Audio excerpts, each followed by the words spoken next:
13th study. The Fifth Commandment. You shall not kill.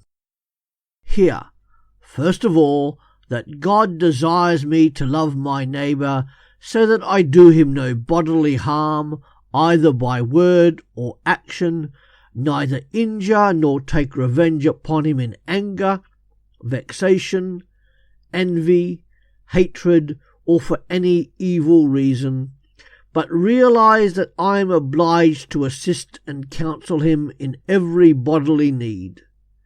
In this commandment, God commands me to protect my neighbour's body, and in turn commands my neighbour to protect my own.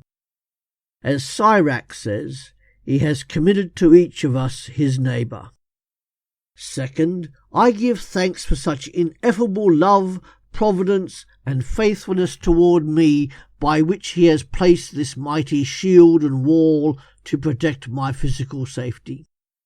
All are obliged to care for me and protect me, and I in turn must behave likewise toward others. He upholds this command, and where it is not observed, he has established the sword as punishment for those who do not live up to it.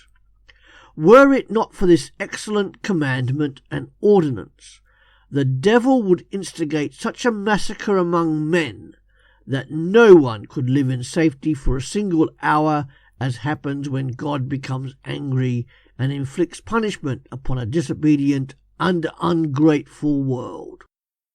Third, I confess and lament my own wickedness and that of the world, not only that we are so terribly ungrateful for such fatherly love and solicitude toward us, but what is especially scandalous, that we do not even acknowledge this commandment and teaching, are unwilling to learn it, and neglect it as though it did not concern us or we had no part in it.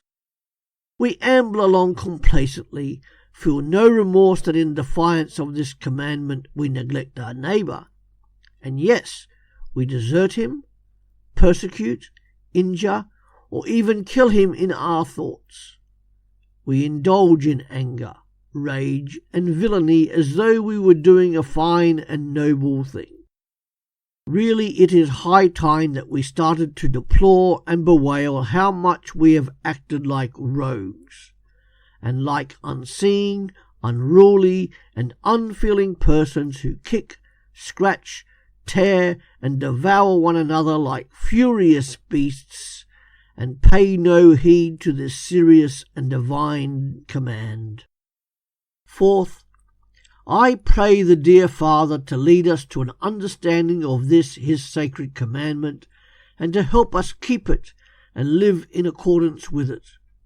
May he preserve us from the murderer who is the master of every form of murder and violence. May he grant us his grace that we and all others may treat each other in kindly, gentle, charitable ways, forgiving one another from the heart, bearing each other's faults and shortcomings in a Christian and brotherly manner, and thus living together in true peace and concord as the commandment teaches and requires us to do.